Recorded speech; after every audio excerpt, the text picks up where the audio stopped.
Hello and welcome to Chapter 9. This chapter is on operations and supply chain management for the Introduction to Business 2 course at the University of Winnipeg. In this chapter, we'll take a look at understanding how operations management fits into the overall business systems of the organization. We'll take a look at some of the key responsibilities of operations managers and some of the primary and support activity that create the value chain, and you'll understand what that means in a few moments, in the organization. We'll take a look at some of the main or primary decision-making areas within the operations cycle within your business, and understand the importance of quality control and the impact that that can have on your business and your customers.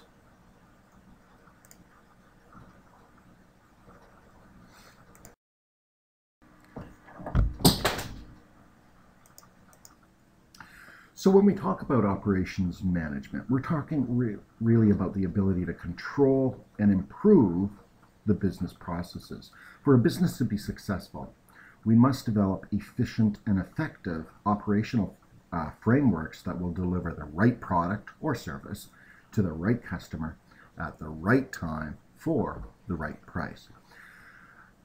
Operations management has really evolved over a period of time. If you think back to the early industrial age, there wasn't a lot of need for operations management per se, because there was one person operating the business. For instance, think of a blacksmith. We had a guy pounding metal on an anvil, heating it up, and there wasn't much more than that. However, as we entered the industrial area, there was more of a focus on finding the most efficient and effective ways to create products. So there was really a manufacturing emphasis, and we called this production management because the emphasis was on manufacturers are creating goods for sale to the public.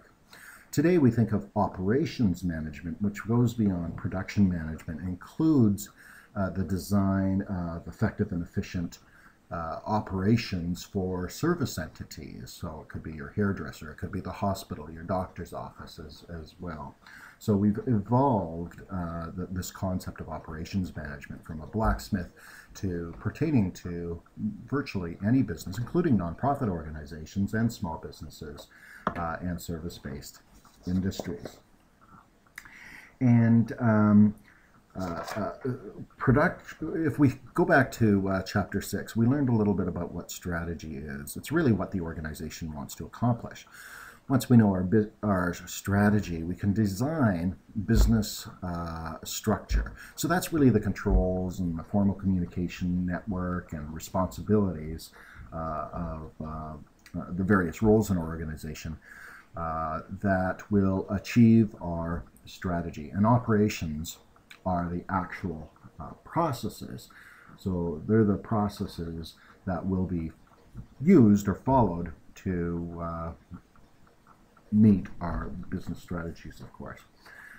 So the production or operations processes really must be aligned with the overall business and corporate level strategies.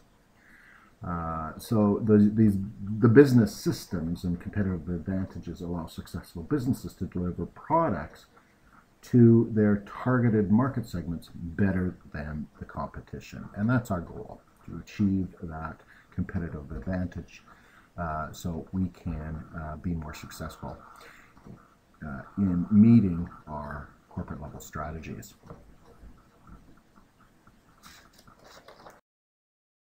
So let's think about the production process, and this is also applicable to services as well. The big picture is we've got some inputs, whether that be land, whether it be labor, it could be capital, equipment, entrepreneurship, and knowledge. These are some of the essential inputs or ingredients, if you will, that go into a successful business. We move into some sort of production or conversion. So we might take, like the conversion process might be an analytic system where it breaks materials into one or more distinct products. And those final products might not resemble the original material at all. So think about a meat packing plant. A cow goes in, that's the input, and that input is broken down into steaks and hamburgers and that sort of thing. So that's the production process in an analytic system. Sometimes we'll have a synthetic system where it combines different materials to form a single product. So think of steel manufacturing. We take different ores and ingredients to create a new product in a synthetic system. And the output, of course, are the goods and services or perhaps ideas that come about from the production process. There's a difference between the production of goods and services, of course. The production of goods results in a tangible output, versus the production of services really results in an intangible product at the end. So it's something we can't touch. And the production of services requires really a much higher degree of customer contact, and it really is subject to greater variability. It is definitely more labor intensive, really relies on the skills and abilities and knowledge of our employees. And in a service type production, the output is sometimes not very uniform. It's very variable. So sometimes it's hard to control the quality of the output in a service-based industry or service-based business.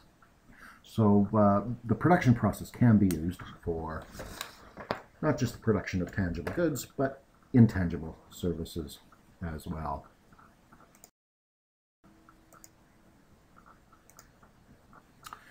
So we've kind of defined operations management. So let's take a look at that.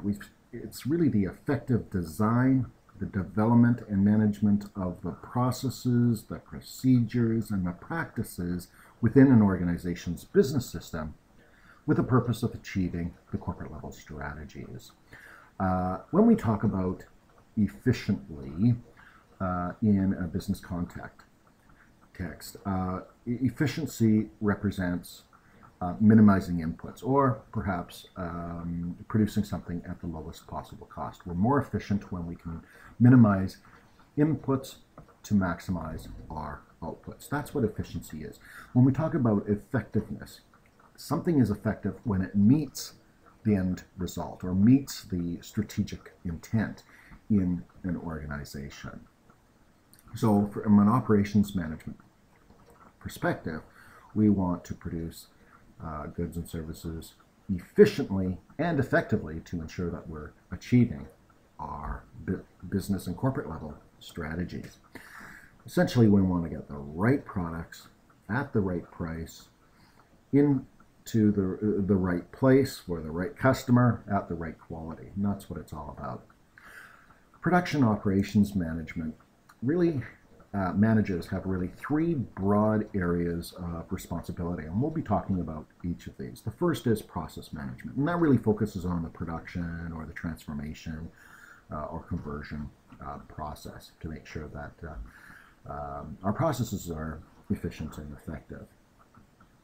The second primary responsibility is supply chain management, and that really focuses on the flow of materials, the products, information, cost, distribution systems, logistics, suppliers. So the operations manager has a responsibility in the management of that supply chain. The supply chain is getting the product from the start to the end user in the most efficient way possible. And the third is production and service management. So that includes the design of new products or services, new concepts, new ideas. Also might include after-sales service as the really as the product goes through the product life cycle.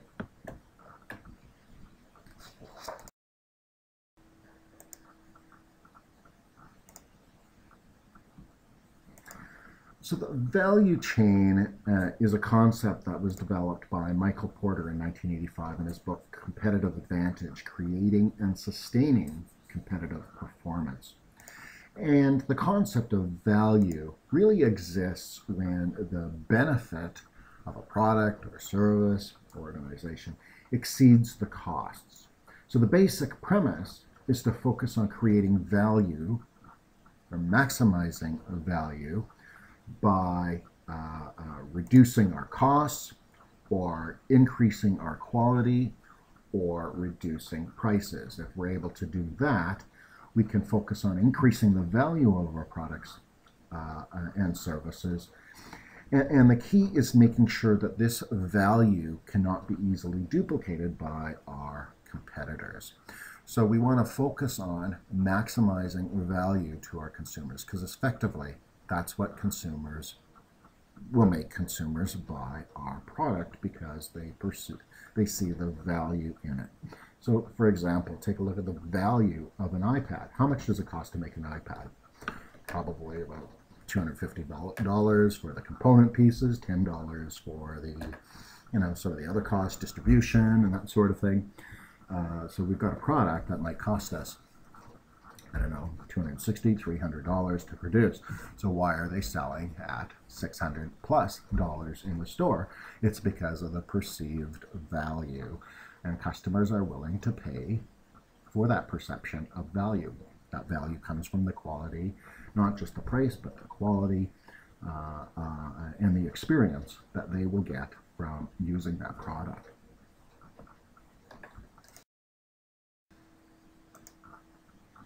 So we could create value for consumers right through all of the primary activities that a business goes through. For instance, in an operation, in a production facility or manufacturing facility, we can start to create value just by working with our suppliers and making sure that we have inputs that are of high quality, or reducing the price, because that may effectively allow us to decrease the price and provide some more additional value to our consumers. We can certainly focus on creating value through our operations or business production by having high quality products, by reducing the cost of those products, which will create more additional value to our customers as well. So lots of ways we can create value through the actual conversion or production of the good or service. In the supply chain, we can create value by producing or by distributing our product efficiently and effectively to our consumer, making it easy for them to purchase, or fast shipping, or reduced costs on shipping if we're shipping goods and services through the mail or couriers and that sort of thing. So we can focus on creating value by making it convenient for customers to purchase our goods and services, or timely. We can create value through the marketing and sales campaigns and create perception of value for our customers there. And of course, we can provide value to customers with after-sales service and answering their questions and returns and that sort of thing. So we really can create value to customers in each of these primary activities. Developing strong supplier and distributor relationships really is invaluable to your business in understanding the market trends, shifts in the markets. It can give you insights on competitor innovation, and it can ensure also that costs and quality control is put into place really throughout the entire supply chain, and hence creating value for our customers.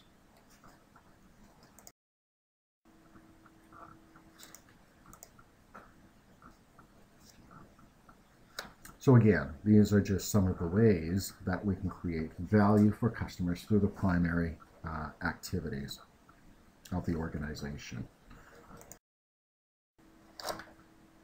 So equally important that operations managers manage and collaborate with the rest of the organization to provide value for our customers. So support activities are those activities that are not directly related to the production of goods or services, but are integral parts. For instance, it might be Support activities might be human resources and hiring and research and development team for developing or innovating new products, the IT department for technology, the accounting and finance department, right? All examples of the support activities.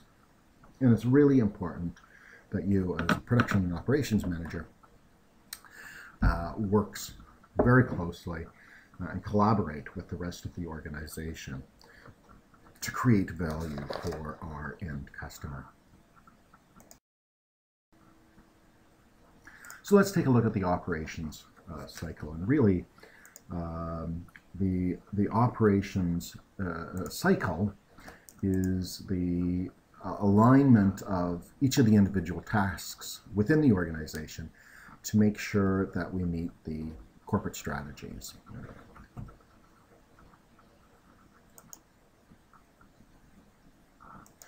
So the operations cycle, we'll take a look on the next slide, must be aligned with the strategic strategy of the company. And it really starts with understanding the overall strategy. So let's take a look at the operations cycle.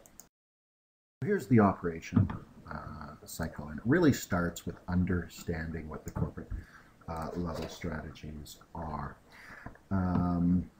Once we've understand what the corporate level strategy is, we can better design our operations methods to meet the strategy. For instance, if our strategy focuses on being the lowest price provider, we can work towards that goal to make sure we're meeting our strategic objective. If our strategy is on focusing on providing a better quality product to our customers, we need to know that in the design of the production of those goods and services. Once we've understand that, we can determine what needs to be done within our organization to execute on that strategy. We can start to make investments in our people and our processes and our equipment, for instance, to execute on that strategy. And of course, the final component of any operations cycle or business management process is to do some monitoring and control whether we're on target with our strategies, making the adjustments we required so that we are effective in meeting our corporate level. So for instance, if our strategy is really focused on providing low cost, producing low cost products so that we can offer low prices to create value for customers, our operations management focus might be on having, very good controls over costs, very tight production schedules, focus on producing very standardized products, achieving economies of scale. Perhaps that might affect the way we produce product. Maybe we'll use more of an assembly line rather than individuals working on individual products to ensure that we are the most efficient use the most efficient processes possible so that we can offer the lowest price to our customers by providing by saving costs in our organization. So our focus might be different if we have that kind of a strategic intent. However, if our strategic intent is to differentiate ourselves from the product by having higher quality, we might focus on quality and less on cost controls, and focus on the tight training and tight quality control procedures in our organization. Have strong inputs with R&D and technology to make sure we're producing a very high quality of the product. So these are just some examples of how the corporate strategies can be translated into operational strategies in your organization. So this is something you might want to think about in your Mike's Bikes project. So what strategy are you going to use? Are you going to focus on producing very efficiently so that you can be offer the lowest price of your bikes to competitors, or are you going to differentiate yourself by having the highest quality bike and focus on a different market segment perhaps that is looking for quality? It might affect the design of your bike. It might affect the distribution strategies. So some things to think about as you're going through your Mike's Bikes project.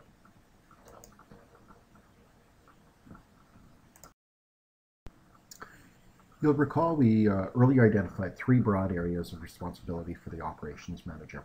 First of those was process management, the second supply chain management, and the third is production and service management.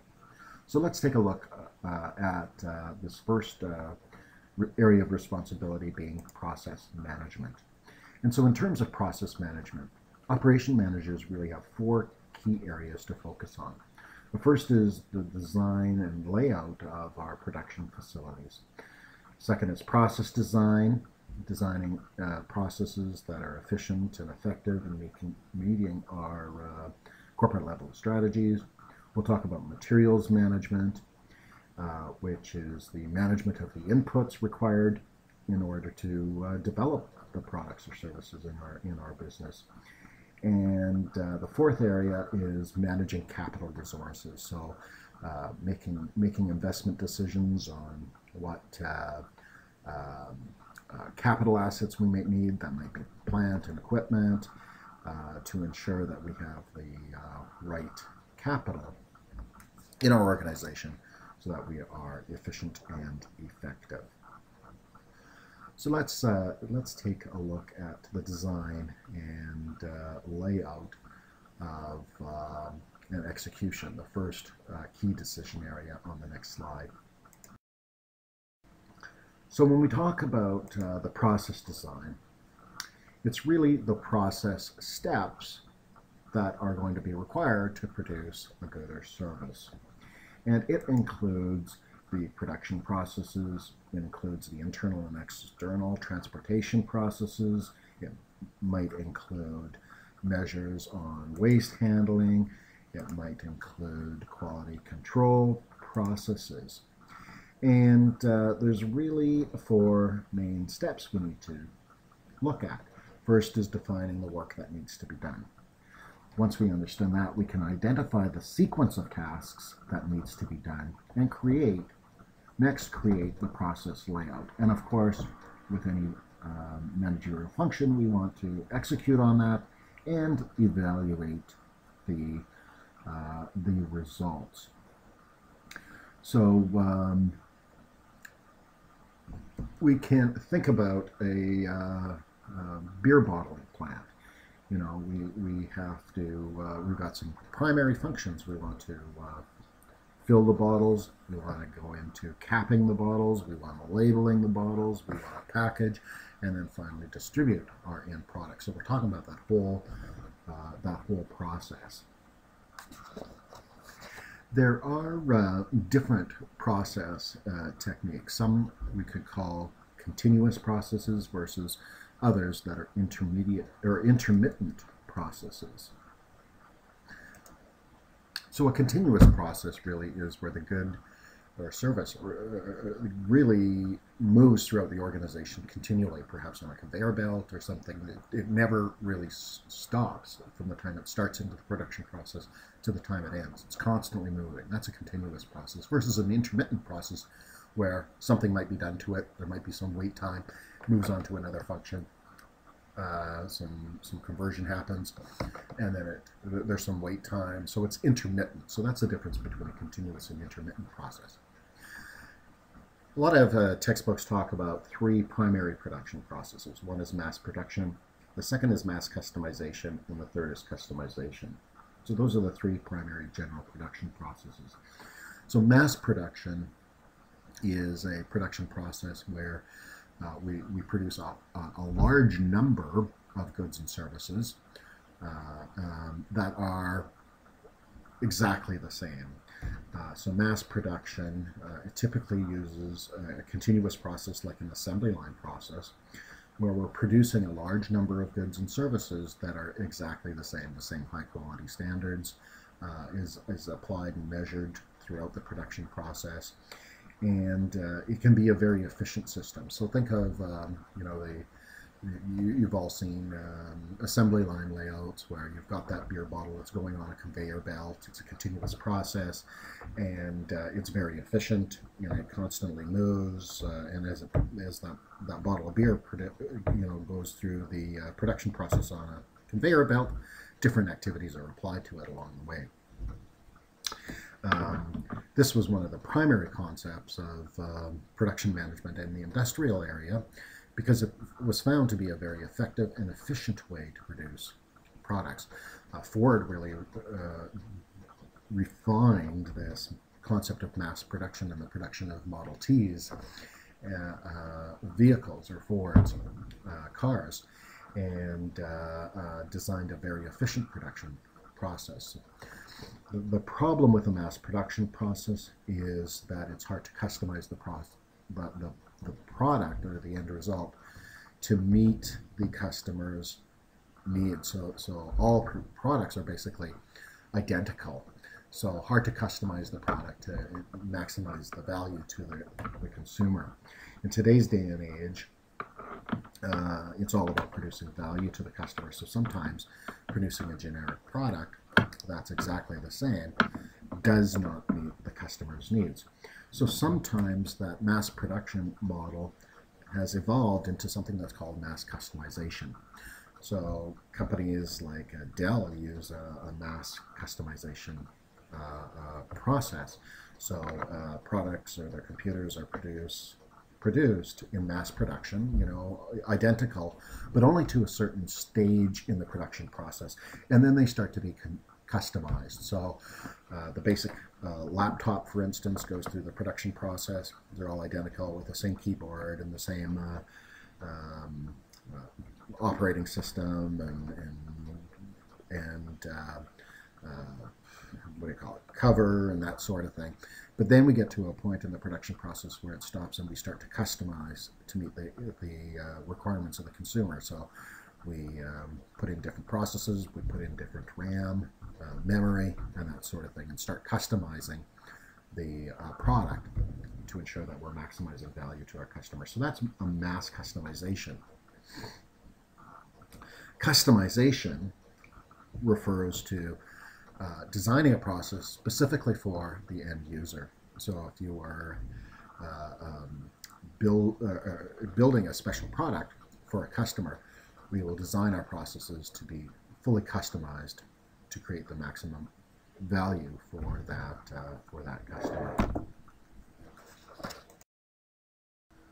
A handy tool to use in project management and when thinking about the design of our layouts is something that's called a PERT chart. And it's a project or program evaluation and review technique.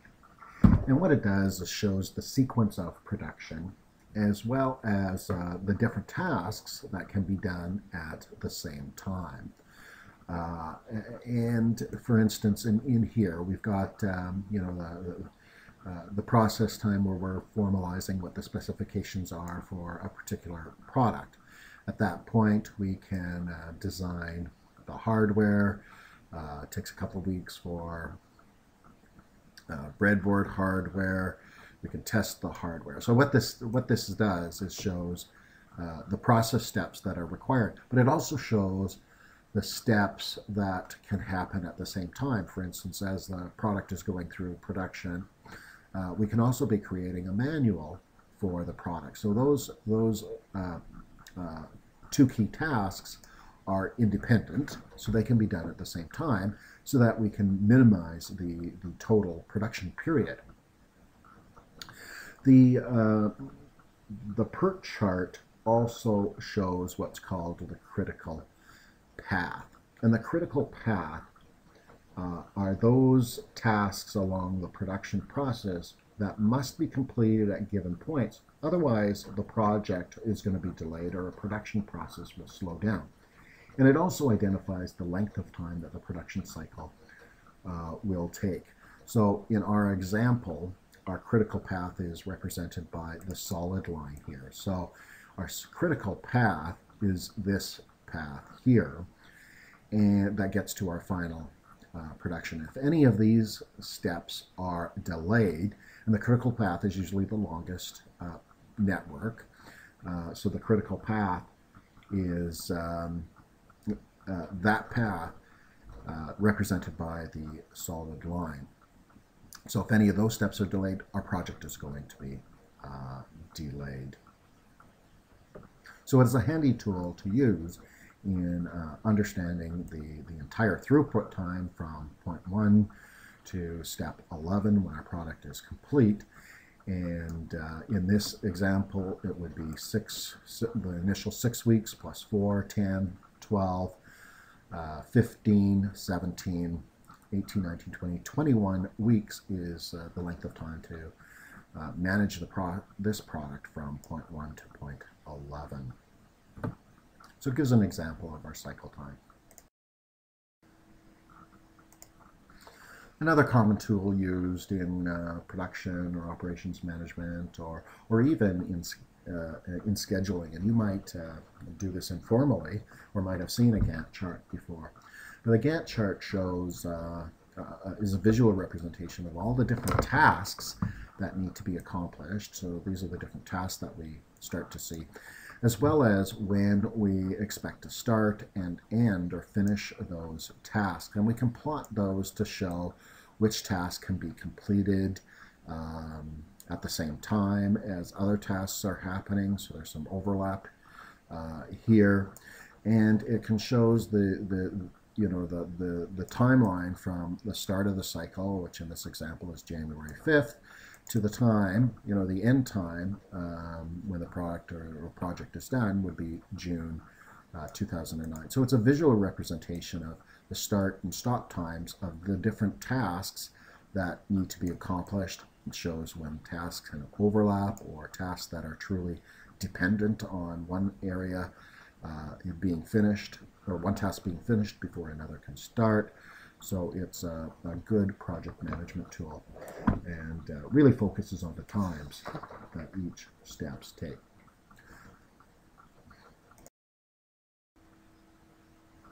So when we talk about materials management, we're talking about managing the inputs and the handling of materials. So we need to identify what's going to be needed in our production process,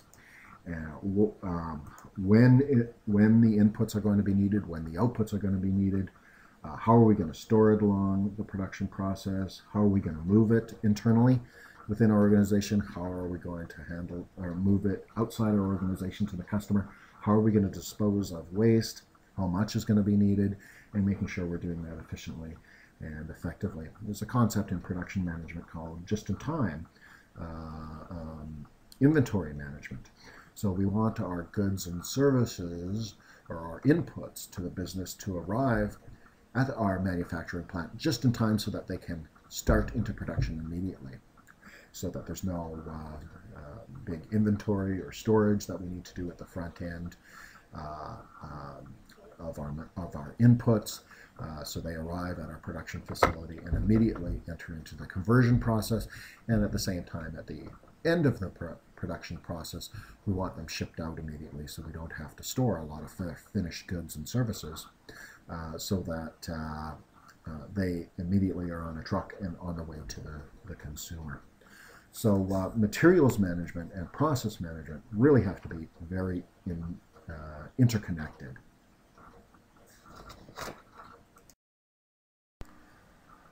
So another key concept to think about when we talk about production or process management are decisions with respect to the design and layout of our production plant, our production facility. And this includes the design of any warehousing or storage that we need to do. It also relates to capacity.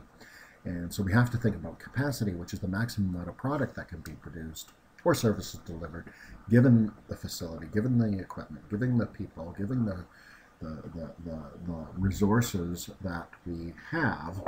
And of course, we want to maximize our capacity and use our capacity as effectively as possible.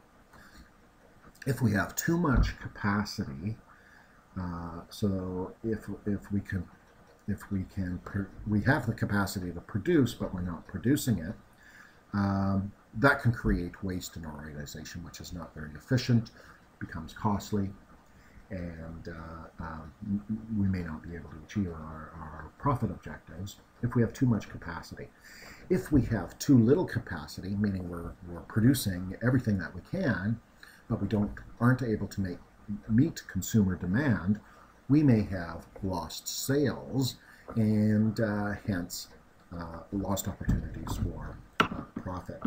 So these are some things to think about when you're doing a Mike Spikes project, is managing the capacity, because if you have too much, you end up in waste, and waste is costly, will reduce your profitability.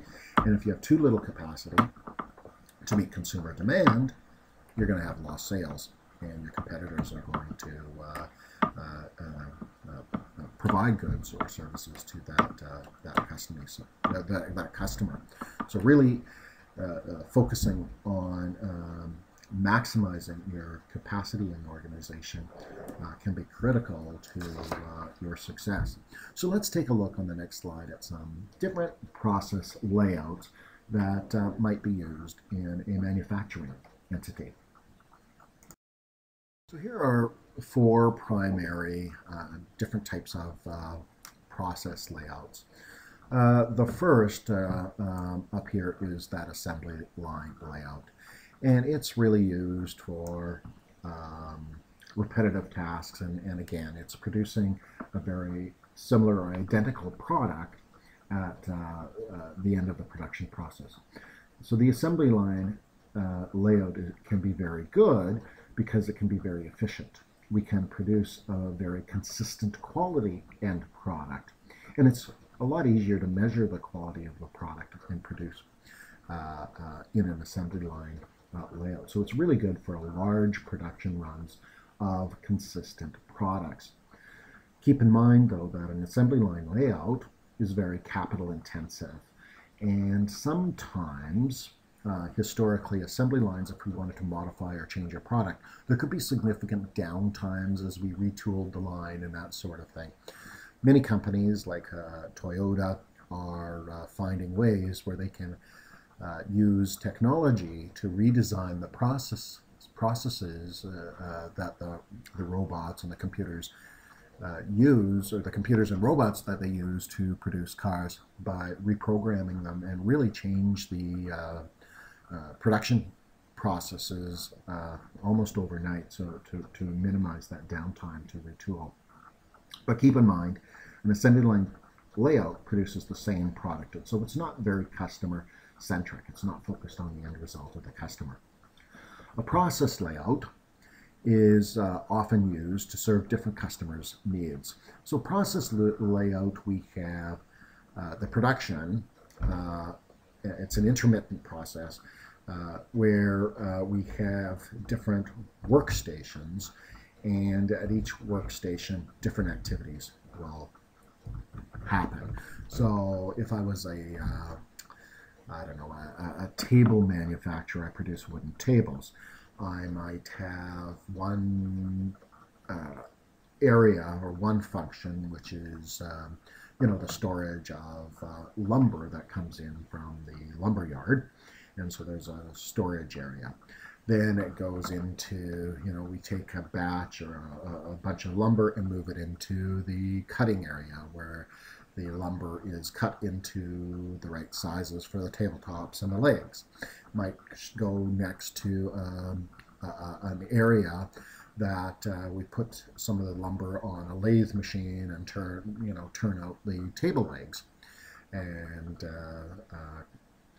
might go into another area where the table legs are sanded down. Then it goes into another area where the table legs perhaps are varnished or painted, and then another process step is when the table legs are assembled to the tabletops and then goes into packaging, and then finally into shipping. So a process layout has different process steps that the product moves through to produce the end result to the customer. So a process layout can be more flexible and hence more responsive to the customer needs, because we can customize at any of those steps in the product in the production process. And in the process layout, the product moves in bulk, so batches. So we have we might do 50 tail legs at a time, and they would move from one step to the other as a group. Sometimes in a process layout, if we have the same employees working in one step of the production process, they're doing the same thing over and over, they can become easily bored. So keep in mind that we might need to focus on finding ways to keep our employees motivated. A third common production layout is something that's called a modular layout. And in a modular layout, we have different pods in the production facility. So instead of having different areas of process through the organization, we might have different pods. And in each pod is a work team. So we might have multiple pods in our production facility. And in each pod, we have all of the tools and all of the people that can produce the product from start to finish. So in each pod, we might have in our table leg manufacturing plant, we might have all the tools and processes happening from start to finish in each pod, and we might have multiple pods of employees in our organization. So the modular layout really can focus on creating a sense of teamwork, and it can focus on doing smaller runs, so smaller orders that can be really customized to the customer's needs or customer's desires. The fixed production layout is where the product remains in one place, so quite the opposite of an assembly line layout. The product is in one place, and all of the different tasks that need to be applied or processes applied come to the product. So the easiest example to think about is building a house. So a customized house, the house stays in one place, and all the contractors come to the product to process their function to create the end product, being the house. So you've got the carpenters coming, you've got the roofers coming, you've got the electrical engineers coming to the product as well. So it's usually used for larger projects like the building of the MTS Center or the Bomber Stadium, and is the most efficient process there. Sometimes the only process that can be effectively employed. That these process layers aren't just for manufacturers, but can be used in a retail setting as well. In retail layouts, we often see a very common layout, for instance, in a grocery store, where we focus on the placement of our products. So think about the next time you go into a grocery store, take a look around at where they're producing or putting their products. Often what do you see? The milk and bread or meat, things that you specifically go in to purchase, might be at the back of the store. Why? Because they want to focus on getting customers to see other products in the store. That's the same concept as in a grocery store. We often have these lines or queues of products, which forces customers to walk by lots of other goods and services on their way to commonly purchased items, which might be bread, for instance. So maximize the exposure of the other products, because hopefully the products that have high exposure or are seen a lot will be purchased more. Other things is to show sales items in highly prominent areas, so you might see sales items at the end of rows, for instance, to maximize visibility.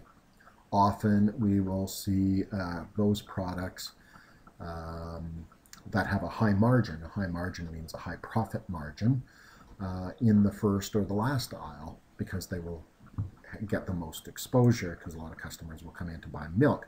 So we might have high margin items in this aisle because it'll increase exposure, and hence hopefully customers will buy and increase our profits. And certainly you'll notice that in most we have another layout where there's checkouts at the end of the shopping experience, and at the checkouts we might have product placement where we have impulse items at the checkouts. You know, this is your gum and your candy bars and your magazines, things that customers buy on site. They don't particularly go in to shop for those items, but if they see them, they will buy them. So having those impulse items at the checkout can be important to maximizing your profitability. So take a look around the layout of the grocery store the next time you go in. Process layout can also be applied to a service environment. So think about the next time you go into your hairdresser. What happens? You go in, there's usually a waiting area or queuing area. There's might be a reception desk where you check in. There might be, once you've entered the production process, you might go to a workstation area or a functional area, which is for washing your hair. Then you'll move into another area where your hair is actually cut and then made and styled, and then maybe you'll go into another area which is a row of hair dryers, and then the final area is of course the checkout, where you will pay and perhaps see other impulse items at the checkout, shampoos and that sort of thing that you may purchase, and then finally leaving. So a process layout is not just restricted to a manufacturing environment, but can be used for retail, can be used for service-based organizations as well.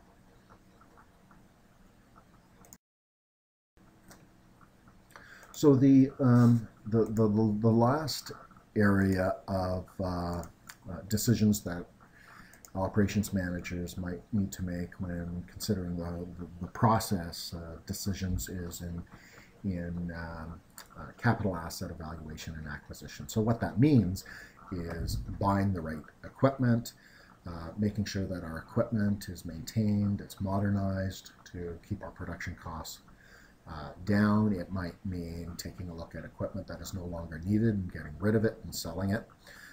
So this is a huge area, and this is a critical area because capital assets often will cost lots of money, and the decisions made here can have long-term impacts on the organization.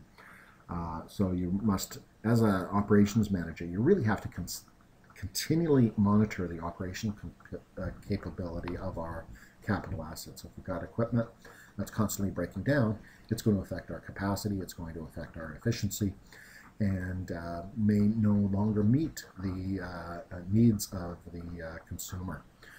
So this is a huge area of responsibility, and includes working with departments such as, our finance department, because if we need to build a new plant, that's going to take a long process, and we're going to make sure that there's money for it and it's financed and that sort of thing. So the capital asset evaluation is a critical function that we have to really collaborate well with the rest of the organization, including marketing, so that we understand what the consumer wants, or what, not just today, but what they may need in the future, so that we are poised to meet future expected needs of the consumer.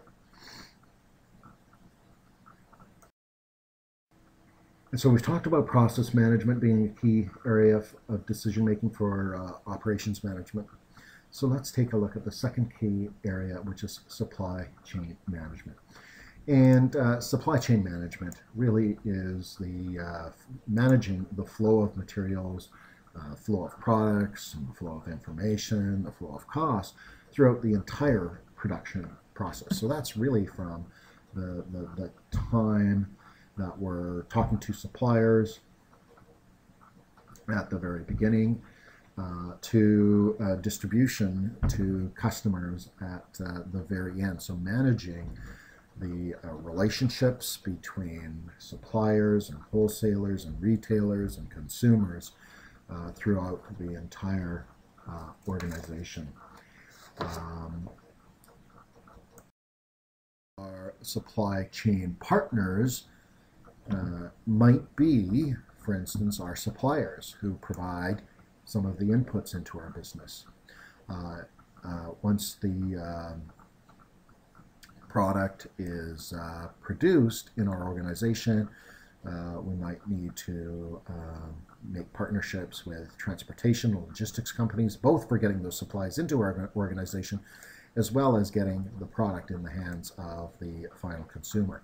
We need to manage the relationship with suppliers, perhaps retailers like Walmart that distribute our goods and services to the end consumer. So different supply chains will have different channel members, and we need to effectively manage the relationships with each of them. And that may be a function of you as the supply chain manager or as a production manager. I want to introduce the concept of the cash operating cycle. In business, time is money. And everybody in the organization, in particular production and operations manager, need to understand what we call the cash operating cycle.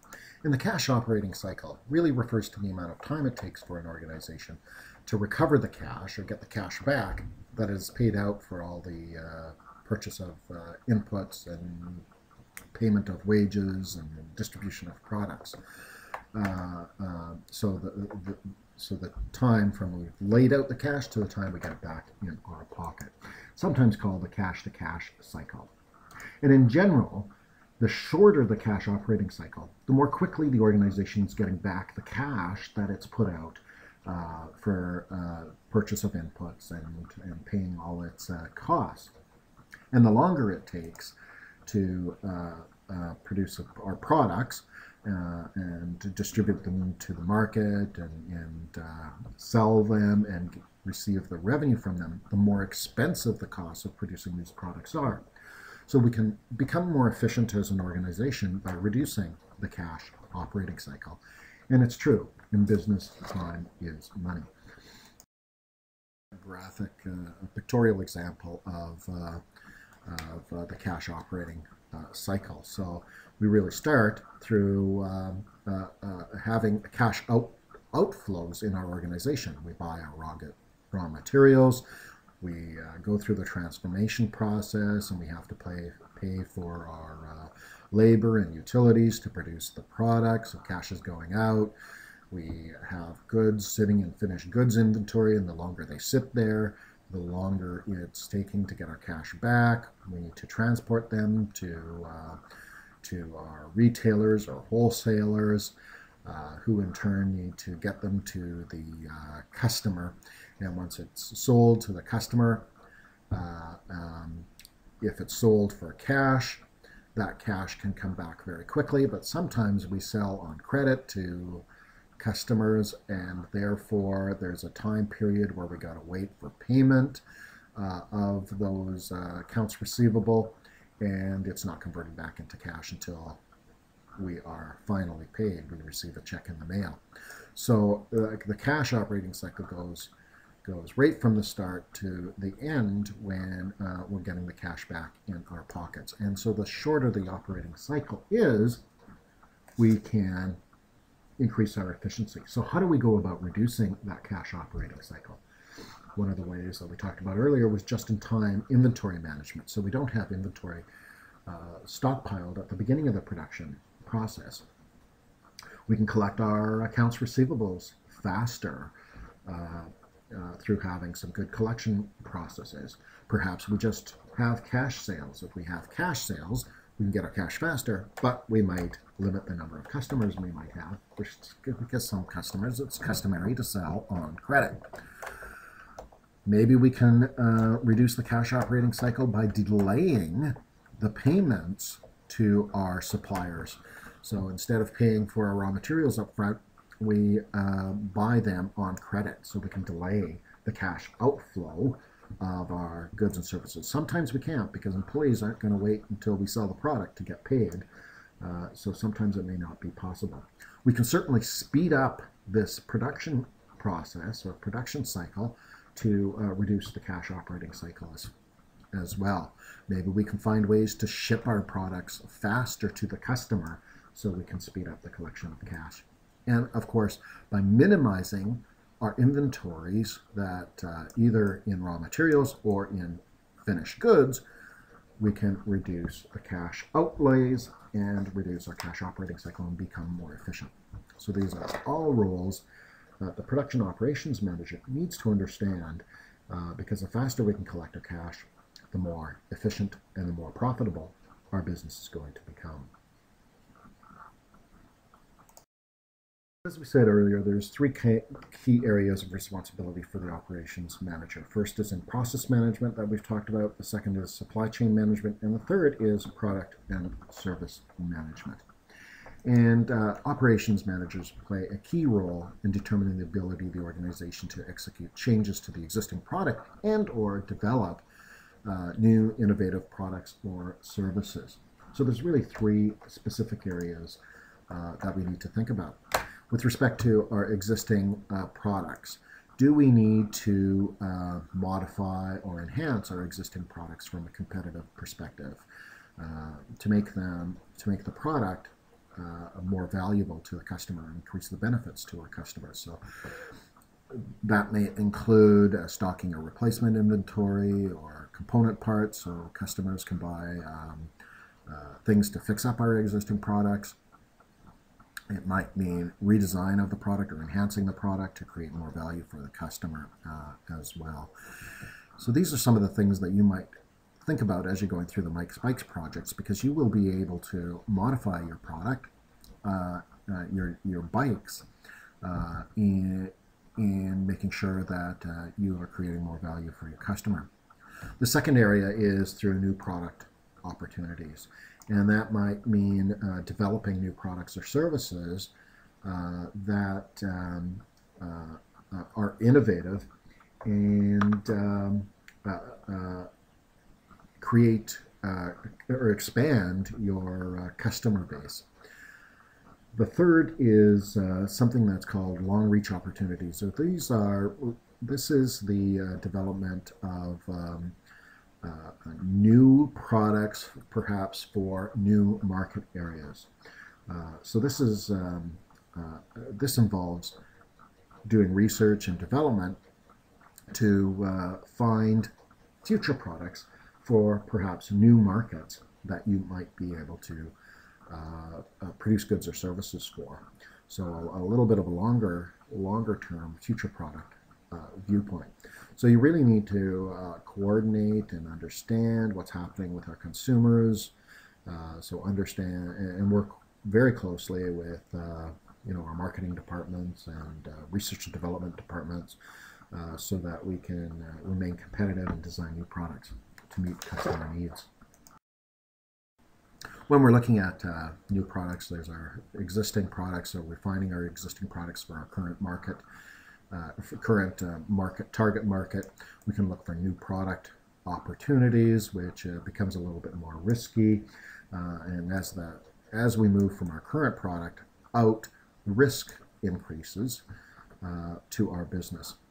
So and then the biggest area is those longer reach opportunities or entirely new research and development for new products in new target markets and that sort of thing.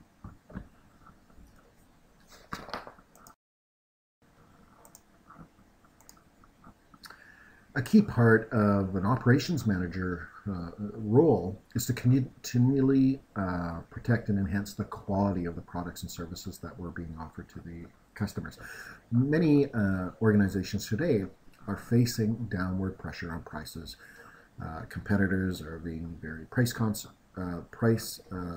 cutting costs and cutting prices. Consumers are very price conscious. So we need to be able to ensure that we are focusing on producing a quality product, giving those downward pressures on prices. And the key is giving quality in products in line with our corporate strategy and our customer expectations. For instance, it may not make sense to increase the quality for some of the, if we're a manufacturer of dollar store items that are sold for $1. Customers clearly may not value the increase in quality, so we really have to be in tune with customer expectations. It's really important to be able to maintain our quality, to continue to provide that competitive advantage for our customers. And there's lots of things that can affect the quality of our product. It might be customer expectations, it might be our employees, it might be our processes, it might be our inputs in the organization. And we really have to focus on maintaining quality and providing consistent quality in line with the strategic intent. There's a lot more focus on producing quality goods and services if you are selling to other businesses, for instance, or in the global marketplace. There's certainly an enhanced or increased emphasis on producing quality goods and services. So let's take a look on the next slide about some of the things that can affect. So these are some of the things that can affect quality. First of all, we have to keep in mind consumers' expectations of the quality. The employees' training, education can affect the quality of the good or service that's being provided. If we're a service-based business, the mood or mindset, and training and experience of our employees can really impact the customer experience. We have to take a look at our processes to ensure that they're producing consistently high quality products, making sure everybody understands the strategic intent and the focus on quality, and making sure our products are produced at the right level of quality 100% of the time, making sure we have consistent product delivery.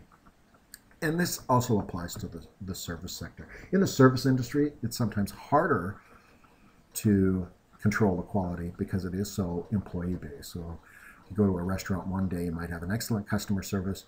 Next day, you might go in and perhaps your waitress or waiter are having a bad day, so the quality of the experience is not as high, and sometimes very difficult to manage and monitor that in an organization.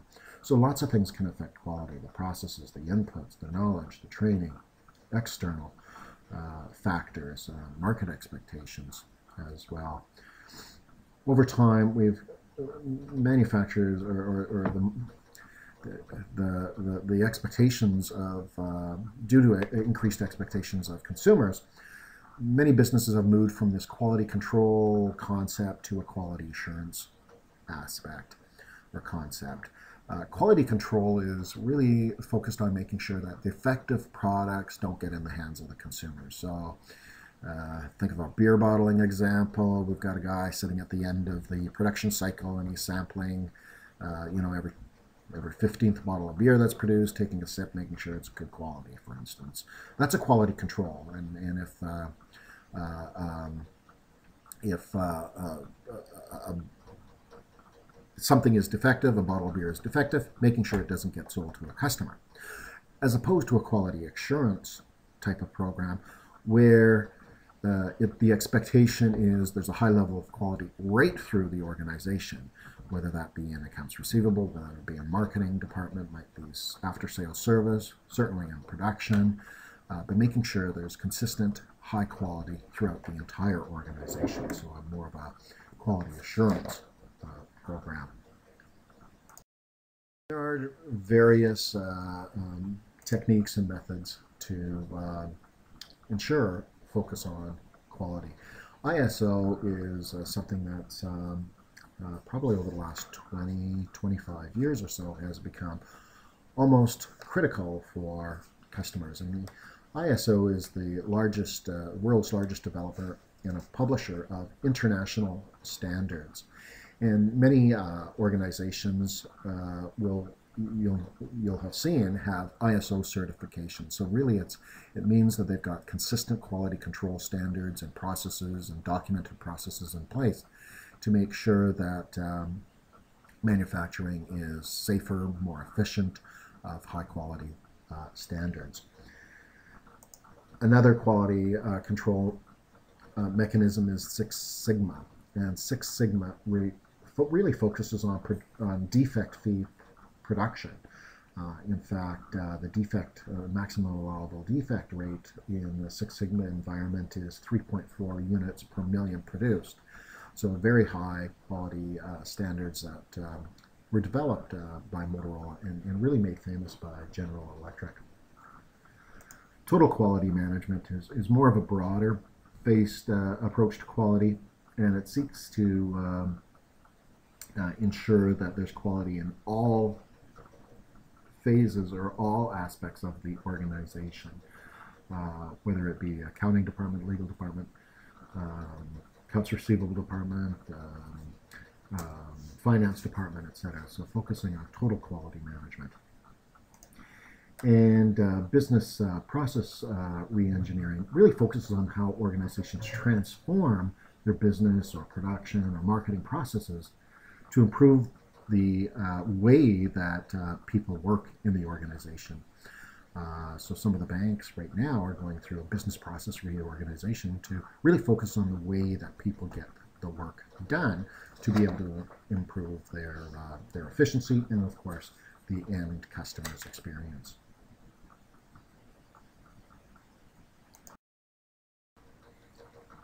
So it's important to understand that operations management is as equally important in small businesses as it is in large organizations. But sometimes it's harder for small businesses because they don't have the resources or the expertise in the company. However, to become competitive, they really have to focus on being producing goods and services that meet customers' needs in the most efficient and effective way as possible.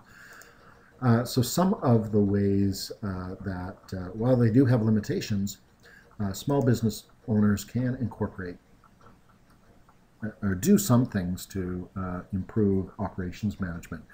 For instance, making sure they have a clear understanding of the consumer's expectations, making sure that they educate and train their employees properly, sometimes involving employees in the production process and giving them the ability to make decisions and refinements and focus on continuous improvement go a long way in improving the quality of the product and the quality of the service to the end consumers. So there are ways that small business owners, and you can review some of these and those outlined in your textbook, to ensure that small businesses focus on being as efficient and effective as possible.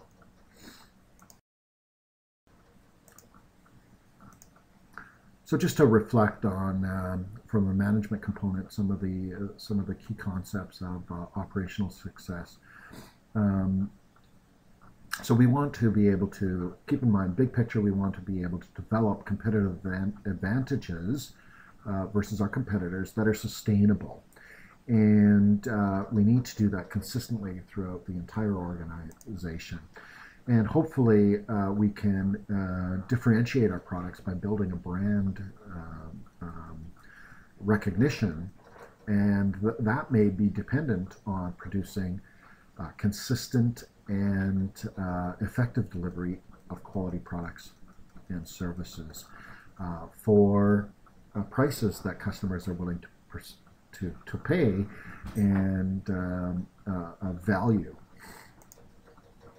So operations managers really need to focus on limiting those costs within the organization that really don't add any value to customers. If customers aren't going to pay for the extra value in improving our quality, then we should eliminate those costs in the organizations. So making sure we work closely with all units in our organization and tailor our operation to meet the needs of our customers must be done. Summary, in this chapter we took a look at what operations management is all about and the three key primary functions of operations managers, and we talked a little bit about the value chain and the operations cycle. We talked a little bit about the quality control and how small businesses can find ways to become more efficient and sustain a competitive advantage in today's competitive marketplace, and took a look at some of the key components of operational success in this chapter. So going forward, there's some links to the Toyota production system video, which is really good. So try explore that and do some of the other activities that have been posted with Chapter 9. There also will be a separate lecture video on some of the quantitative problems that you are expected to know in this course. So be sure to review that in preparation for your first assignment. So good luck, and we will have a chat session and to answer any questions that you may have on Chapter 9.